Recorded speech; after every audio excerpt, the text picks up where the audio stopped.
Oke, assalamualaikum warahmatullahi wabarakatuh. Selamat pagi. Perkenalkan, saya Kepala Museum Geoteknologi Mineral UPN Veteran Yogyakarta. Nama saya adalah Dr. Insinyur KRT Nur Suhasaryo MT. Saya menjabat sini sejak tahun 2017 sampai 2023. Dan saya ucapkan terima kasih kepada anak-anakku yang sayangi, yang kubanggakan, yang kepada ED-BIAS Indonesia yang telah berkunjung ke tempat museum kami. Mudah-mudahan dengan kunjungan anak-anak semua akan membuka suatu wawasan atau wacana tentang terjadinya alam semesta, alam semesta, kemudian tentang tata surya, bagaimana posisi matahari, bulan, dan planet-planet lainnya. Dan juga bisa mengetahui anak-anakku tentang batuan yang kita injek setiap hari, itu batuan itu bagaimana, asalnya dari mana, jenis batuannya apa, itu akan tahu. Dan juga akan tahu juga batuan itu akan tumbuh, dan di atasnya ada suatu soil atau tanah, yang mana tanah itu bisa untuk kehidupan tanaman. Dan tanaman itu juga bisa untuk kehidupan kepentingan umat manusia ataupun binatang. Nah, demikian dan mudah-mudahan anak-anakku semua SD-BIAS Indonesia mendapat gambaran tentang kondisi museum geoteknologi mineral ini, dan mudah-mudahan kedepannya bisa membuat atau mempunyai suatu cita-cita untuk kemana nanti akhirnya, apa jadi ahli geologi, ahli pertambangan, atau ahli perminyakan, atau juga ahli tanah. Demikian yang bisa saya sampaikan, kurang lebihnya mohon maaf. Hidayah wal taufik. Wassalamualaikum warahmatullahi wabarakatuh.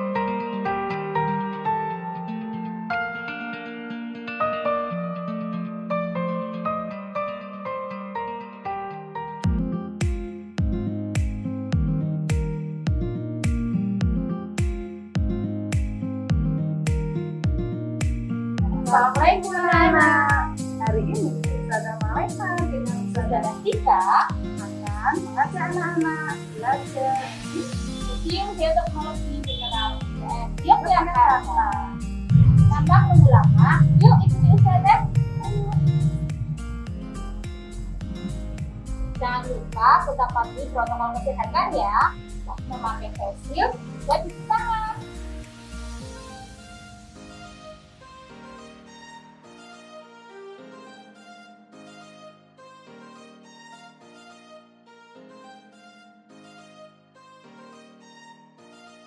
Kami dari SD Anak Soleh Indonesia ini mengajak anak-anak untuk belajar di museum ini. Sebelumnya saya ceritakan sama datang di museum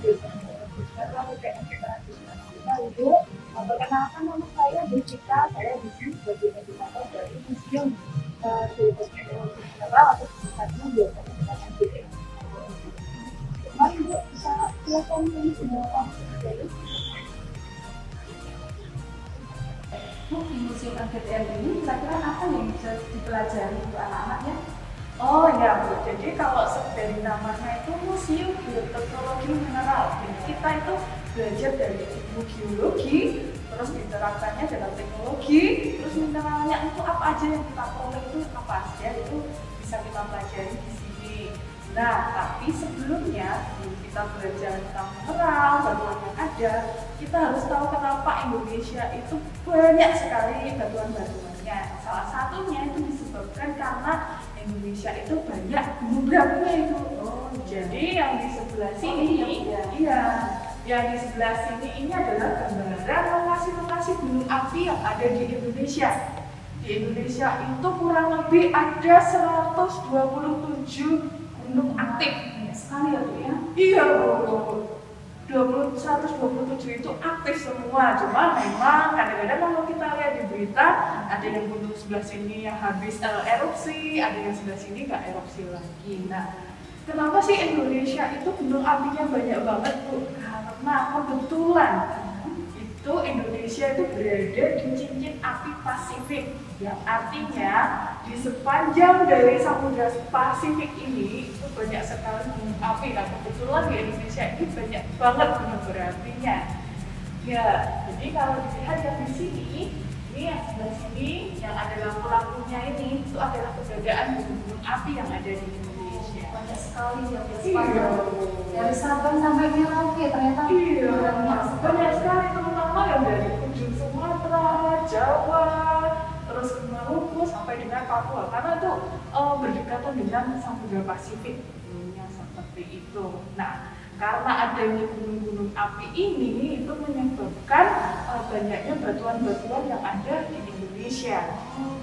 Nah, selain itu juga karena banyaknya gunung berapi ini, itu salah satu penyebabnya adalah karena adanya tekan lempeng, Bu. Iya, jadi ini contohnya gambarnya tadi. Ini anak ada bermacam-macam lempeng.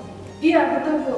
Jadi kalau lempeng itu ibaratnya ini tangan kita. Yang di sebelah sini ini tempat tinggal kita, yaitu pulau-pulau yang di sini di bawah laut, itu adanya sebutannya adalah lempeng-lempeng. Nah, lempeng-lempeng ini biasanya saling bertumpuk-tumpukan.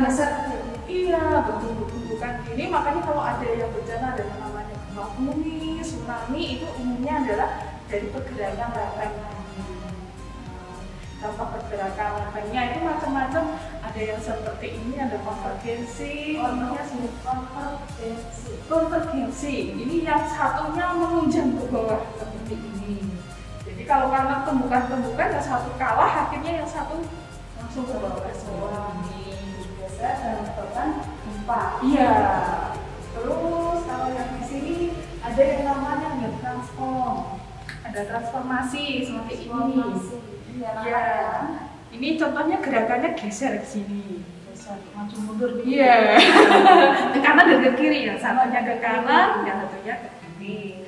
Terus ada yang lagi yang di sini, itu ada yang sistem divergensi. Jadi, ya ini kebanyakan yang menimbulkan banyaknya gunung api. Jadi ketika tumbukan ke sini, kalau yang tadi kan menunjang ke bawah kan, Bu, yang ini menunjang ke atas.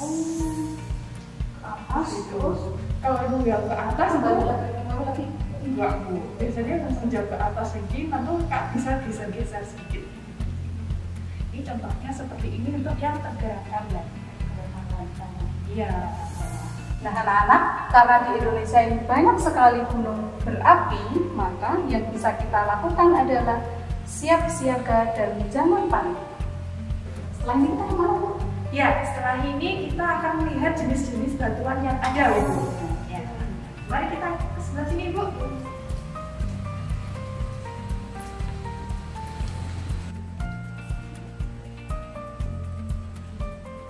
Nah anak-anak, kita sudah berada di koleksi batu-batuan yang ada di museum.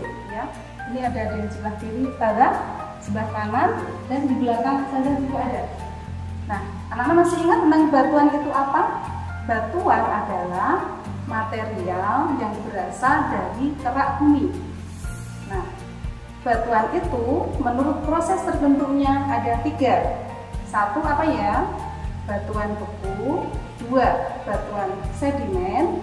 3 batuan metamorf. Nah, untuk lebih jelasnya, mari kita pelajari. Nah, ini anak-anak yang di sini adalah koleksi dari batuan beku. Mungkin contoh-contohnya ini ya. Di sini kalau dari namanya kan, Bu, batuan beku, itu artinya adalah batuan yang lebih gampangnya itu membeku. Membekunya dari apa? Yaitu membekunya itu dari magma yang ada di dalam bumi.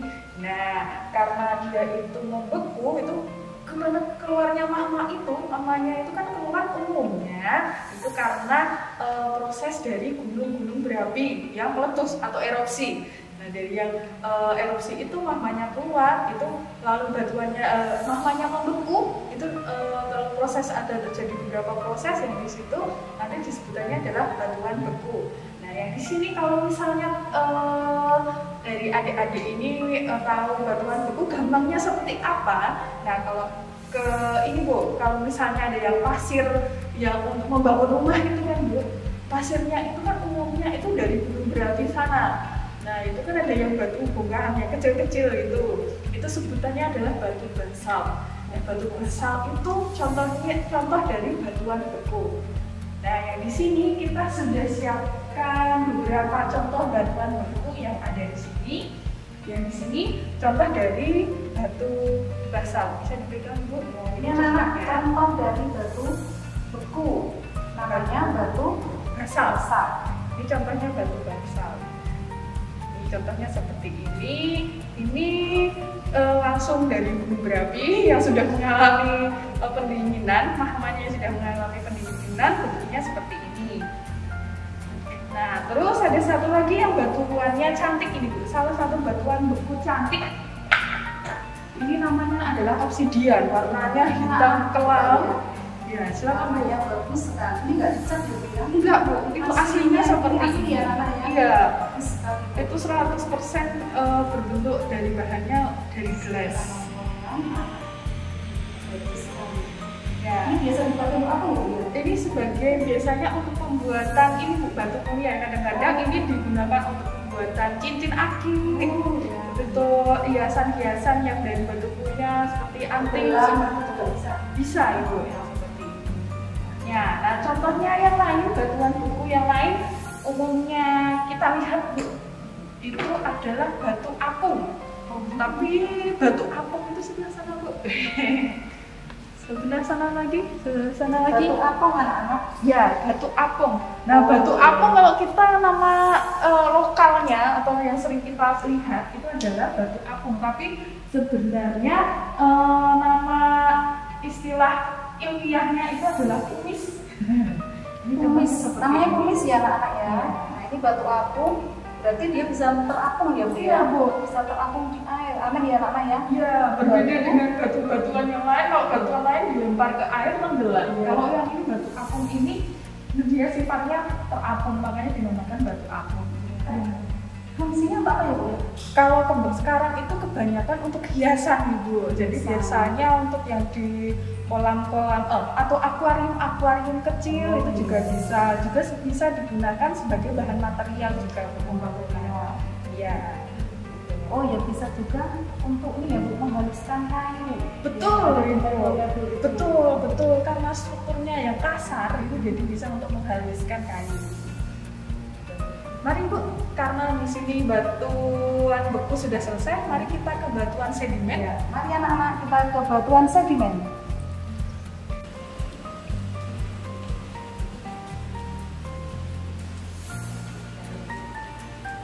Nah anak-anak, sekarang kita sudah sampai di batuan sedimen.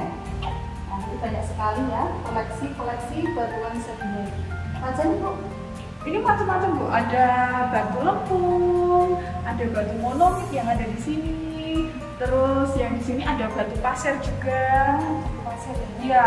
Jadi kalau batu sedimen itu, batuan sedimen itu kan dari proses kan Bu. Jadi dari yang batuan-batuan beku itu tadi Bu, itu kan kebanyakan itu terkena erosi, terkena hujan, terkena matahari, itu kebanyakan akan semakin lama semakin mengikis.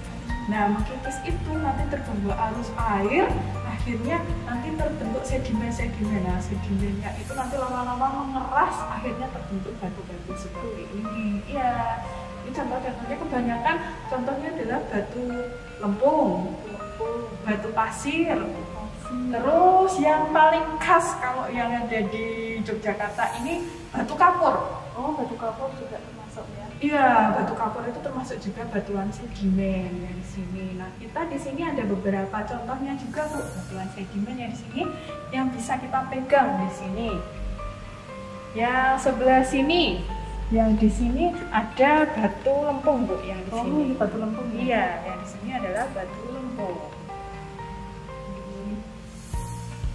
Terus yang di sini juga, ini warnanya hitam pekat, hampir sama seperti obsidian tadi, tapi ini namanya berbeda. Ini adalah batu bara. Oh batu bara. Iya, yang di sebelah sini adalah batu bara. Batu bara yang menjadikan sumber bahan bakar yang saat ini banyak sekali digunakan. Ini contohnya seperti ini batu bara.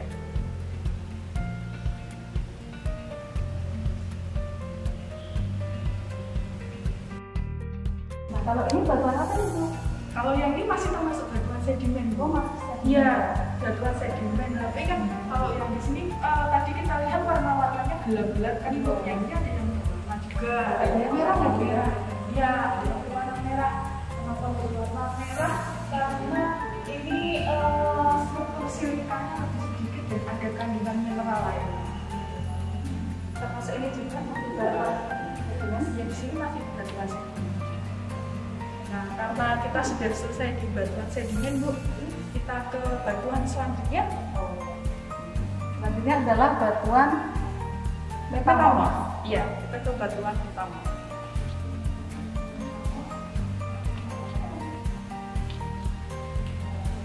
Ya anak-anak, kita sudah sampai di koleksi batuan metamorf. Ya, bisa kita lihat di sini batuannya itu bagus-bagus ya anak-anak ya. Banyak yang kelap-kelip ternyata. Ini kenapa ya, Bu ya? Kok bisa kelap-kelip? Iya, Bu. Jadi kalau yang batuan metamorf itu sebenarnya itu adalah proses peralihan dari batuan beku, terus batuan sedimen itu mengalami perubahan dari tekanan atau dari suhu. Itu prosesnya berlangsung sangat lama, lama-lama terbentuk batuan metamorf seperti ini. Nah, contohnya yang paling sering dilihat itu adalah batu marmer. Ya. Oh iya, batu marmer yang buat lantai, Bu ya? Iya, Buat lantai, bisa untuk meja juga ya? Meja. Ini contohnya baru ada seperti ini. Nah ini anak-anak ya, ini batu marmer. Ini harganya mahal ya, Bu ya? Iya, Bu, mahal. Mahal sekali. Karena jumlahnya sedikit, terus prosesnya Prosesnya lama. Prosesnya ada. Ya, ternyata anak-anak meskipun hanya batu, ternyata juga bisa mahal sekali karena prosesnya yang lama. Ya, nah, ada yang lebih mahal dari ini, Bu? Ada, Ibu, ada yang lebih mahal. Mari kita lihat. Selanjutnya, Bu. Anak-anak, kita sudah sampai di koleksi batu mulia yang sangat mahal ya, Bu ya? Iya, betul, Bu. Ini batu apa nih, Bu? Yang di sini macam-macam, Ibu. Yang di sini ada amethyst, ada kalsedon, gitu. Nah, batuan-batuan seperti ini umumnya digunakan perhiasan. Ya ini aku bilang ya. Ya, ada yang Kalung. terus kalau yang mungkin yang lebih terkenal itu, Bu, cincin kaki. Oh, cincin kaki anak-anak mungkin orang tuanya anak punya ya, nanti bisa dilihat. Itu termasuk dari golongan batu mulia. Nah, batu mulia itu kadang-kadang itu terbuat dari termasuk golongan batuan metamorf, sedimen ataupun dari batuan beku. Itu tergantung dari kandungan yang ada di dalamnya. Mari, Bu, kita lihat lagi, Bu. Oh ya, ini asalnya dari mana ya, Bu ya? Asalnya dari macam-macam, Bu. Ada yang dari Indonesia, ada yang dari luar negeri juga. Kebanyakan kalau batu mulia itu yang paling mahal itu kebanyakan dari luar negeri, terutama di benua Afrika. Benua Afrika ternyata banyak di sana ya? Iya, Bu, dan di sana bagus-bagus dan mahal-mahal juga. Anak lihat ya, bagus-bagus batunya.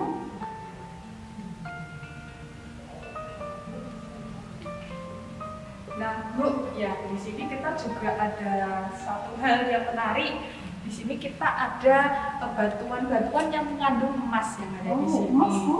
Iya, kalau yang batuan ini kita sebut lebihnya ke batuan mineral sebenarnya. Yang mineralnya. Iya. Karena di sini adanya bukan hanya batuan saja, ada mineralnya dan juga ada emasnya. Yang mengkilat-kilat itu adalah emasnya. Ternyata emas itu enggak terus ya, bukan kuning gitu ya. Oh, enggak, Bu. Tapi ini di dalam batuan gitu ya? Iya, Bu. Jadi kalau prosesnya itu batuannya itu diambil yang mengandung emas, dihancurkan, terus nanti baru diambil ekstraknya emasnya gitu. Ternyata begitu anak-anak harus diambil ekstraksinya Menggunakan air raksa, Bu, salah satunya begitu. Nah ini bisa dilihat ya anak-anak ya. Ini mungkin kalau malam hari akan terlihat ini ya, Bu, kelap-kelip. Betul, Bu. Siang hari aja udah bagus ini. Iya. Bagus banget. Iya. Dan ini kalau misalnya diambil nanti bisa diambil jadi perhiasan kalau sudah dibentuk. Ini malah lebih mahal lagi ya, Bu ya, dari yang tadi ya. Betul, Bu. Kalau dari sekarang, tapi kalau sekarang emasnya cukup mahal kalau sekarang. Kalau emas dibilang itu gimana, Mas? emas itu mendulang emas. Jadi kalau proses pembuatan emas itu kan pengekstrakan emas itu ada dua macam Bu. Ada yang seri tradisional, terus ada yang seri industri. Nah kalau yang tradisional itu ada alatnya namanya alat dulang emas, itu yang diputar-putar seperti ini. itu nanti juga emasnya memisah gitu. Iya, nanti ada perpisahannya sendiri. Terus kalau yang secara industri itu ada alatnya sendiri juga yang itu menggunakan mesin-mesin. Iya, dan lebih menggunakan mesin daripada tenaga manusia. Ya. Modern ya Bu ya. Iya, betul Ibu. Nah anak-anak, emas dan batu bara itu termasuk bahan tambang. Nah bagaimana prosesnya? Nanti akan dijelaskan oleh Ustazah Tika bersama Ibu Devita.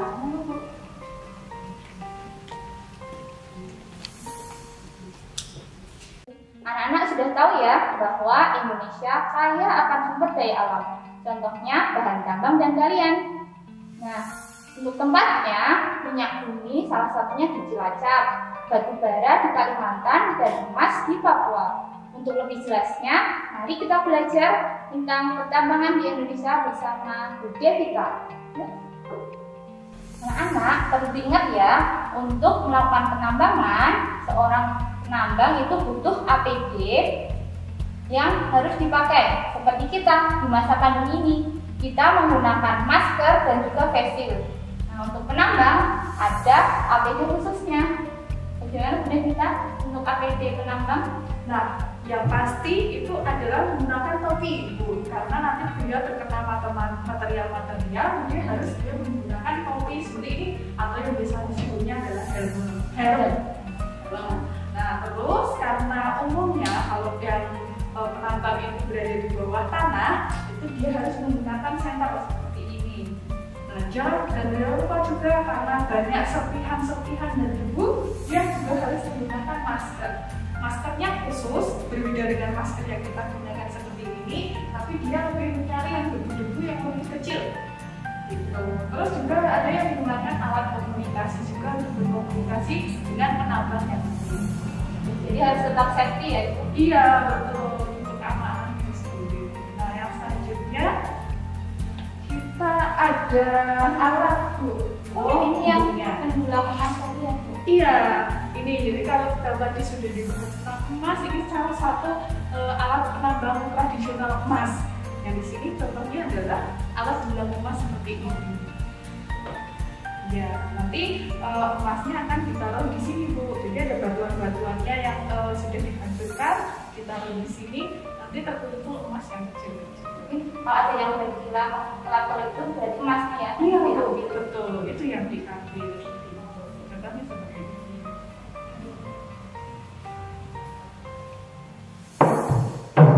Setelah ini kita kemana ya Bu Devita? Lebih menariknya kita ke pertambangan minyak bumi Bu. Yuk kita lihat di sebelah sana. Ya anak-anak, kita pertambangan minyak ini. Ini contoh pertambangan minyak bumi ya Bu Devita? Iya betul Ibu. Jadi kalau yang di sini ini adalah sistem penambangan minyak bumi yang dilakukan di lepas pantai di tengah laut umumnya Bu. Jadi ibaratnya yang di sini adalah laut, terus yang di sini adalah sistem penambangannya. Nah, karena minyak buminya di laut itu umumnya kebanyakan adalah di bawah Bu, di bawah tanah, di bawah air laut. Contohnya yang seperti tadi disebutkan di Cilacap itu adalah salah satu penambangan minyak bumi. Untuk alatnya sendiri berarti gimana ya? Iya. Minyaknya? Alat-alatnya semuanya berada di sini Bu. Jadi kalau yang di sini ada mesin-mesinnya juga, ada yang untuk menarik ininya ada jignya. Itu jignya itu menariknya itu dari dalam sini, bagian dalamnya sini. Ini nanti kan kalau yang minyak bumi itu bentuknya belum minyak murni Bu, masih yang lautan yang kasar-kasar itu. Terus nanti dia diangkat ke sini, baru nanti sekalian di sini dipisahkan. Jadi ada proses pengambilan dari bawah laut, Betul. kemudian ada proses pemisahan. Iya, ada pemisahannya juga. Nah, sedikit berbeda dengan yang sebelah sini Bu, ini ada yang lagi. Ini dengan alat-alat penyanggannya cukup banyak. Ini tujuannya kenapa? karena ini untuk keamanan yang lebih tinggi. Aman ya? Iya, lebih aman dibandingkan yang tadi. Kenapa? Kalau yang di sini kebanyakan yang sistem ini menggunakan mengambil gas alamnya. Ya. Jadi waktu mengambil minyak bumi itu bukan hanya minyaknya saja, tetapi ada gasnya juga. Nah yang ini karena gasnya itu bertekanan tinggi, jadi menggunakan sistem yang lebih aman lagi. Seperti Ini anak-anak, kalau yang pertama tadi hanya penambangan minyak bumi, untuk yang kedua adalah penambangan minyak bumi sekaligus gas alam. Nah, karena gas alam tadi tekanannya tinggi, maka butuh peralatan yang lebih aman. Contohnya ini, banyak penyangga-penyangga, kemudian alat-alat lainnya menambah keamanan penambangan. betul sekali Ibu. Selanjutnya, Ibu. Selanjutnya kita akan yang pertambangan batu bara, Ibu. Penambangan batu bara itu ada dua jenis, Bu. Ada yang sifatnya terbuka atau open pit biasanya. Ya. Tapi kalau lebih mudahnya yang terbuka, ada pula yang tertutup. Nah, yang tertutup itu kebanyakan adalah di bawah tanah, Bu. Di bawah tanah, mau nggak mau kan harus menggali ke tanah kan, Bu. Sedangkan kalau ini takutnya tanahnya runtuh atau gimana, nah itu harus menggunakan penyangga kayu-kayu. Contohnya, iya Bu, contohnya seperti ini.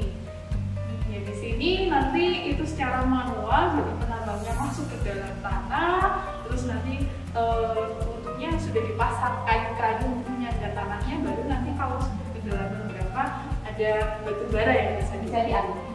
Jadi tadi anak-anak fungsi APD yang harus digunakan karena di dalam tanah butuh penerangan, butuh helm, agar aman saat mengambil batu bara. Betul sekali Bu. Tapi kebanyakan yang sistem tertutup ini bukan hanya batu bara, tetapi yang lainnya juga bisa, Bu. Emas juga bisa, seperti itu.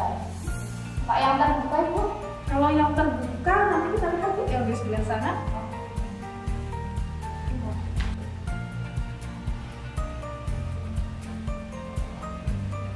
Oh, ini yang terbuka ya Bu? Iya Bu, ini salah satu contoh penambangan yang terbuka.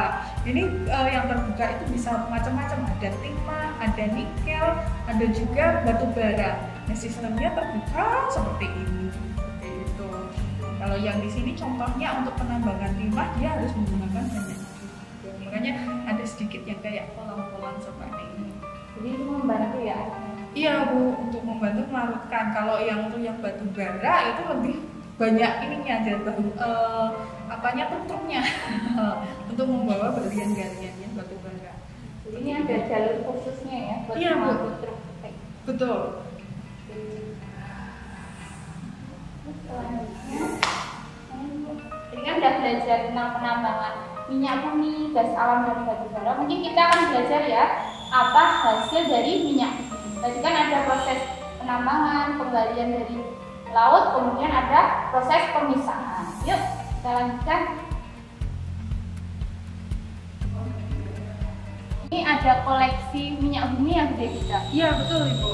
Mungkin bisa dijelaskan, kan selama ini anak-anak udah tahu ya, ada bensin, kemudian ada minyak tanah, ada aspal kayak gitu. Nah, apa sih Bu yang membedakan jenis-jenis minyak bumi? Nah, kalau yang hasil dari minyak bumi ini kan Bu, itu dibedakan berdasarkan beratnya Bu. Jadi kalau dia semakin berat, itu dia semakin kental.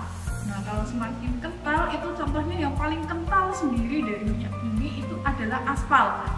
Aspal yang digunakan untuk membuat jalan. Terus nanti ada juga oli juga. Terus nanti semakin ringan ada minyak tanah. Terus minyak tanah, terus ada bensin. Kalau bensin kan ada lagi Bu, rekannya. Pertamax, ada pertalite, terus yang biasanya yang paling ringan itu aftur.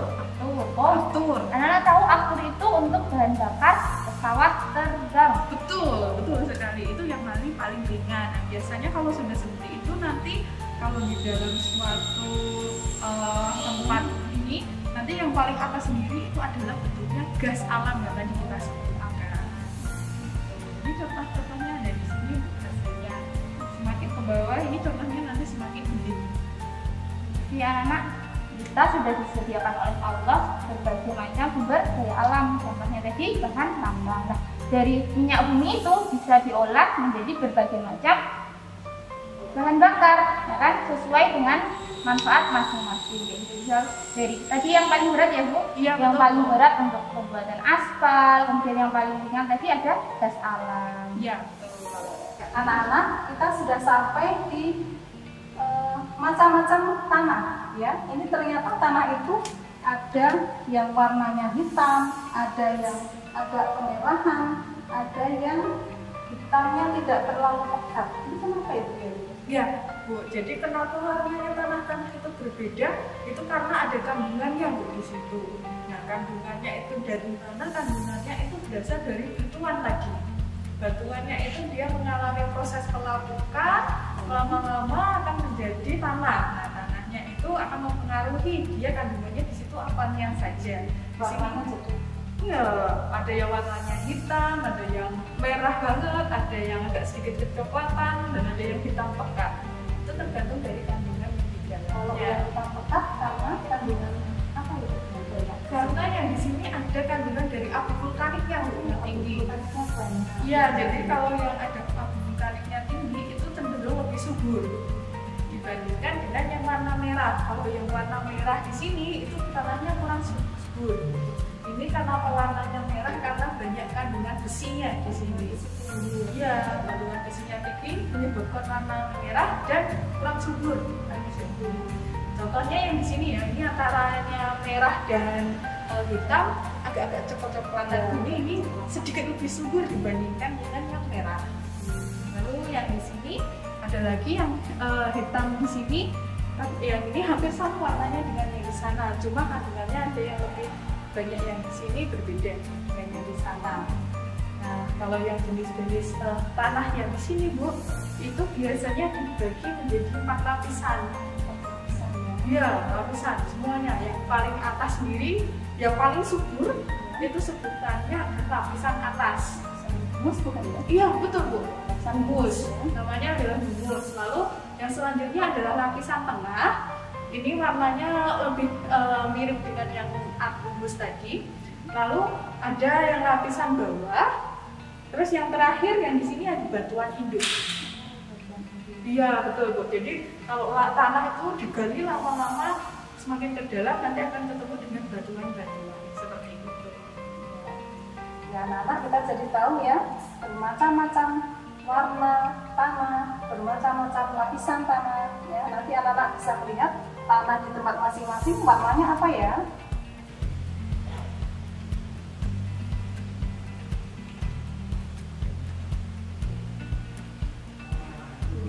Untuk kita atas namanya tentang ini, semoga apa yang disampaikan bisa bermanfaat bagi kami dan anak-anak. Baik, Ibu, terima kasih atas kunjungannya. Mudah-mudahan nanti setelah pandemi berlalu anak-anak bisa berkunjung ke sini. Iya, Bu. Nanti kami terima dengan tangan terbuka. Mari, Bu. Terima kasih, Bu. Terima kasih. Waalaikumsalam. Nah, anak-anak jangan seperti kaum Samud ya. Mereka mengambil batuan dari gunung dan membuat istana. Namun mereka membangkang Nabi Soleh. Nah, oleh karena itu, mari kita selalu belajar Al-Quran sebagai dasar kehidupan. Nah, anak-anak tetap semangat. Sampai ketemu di PKL selanjutnya. Wassalamualaikum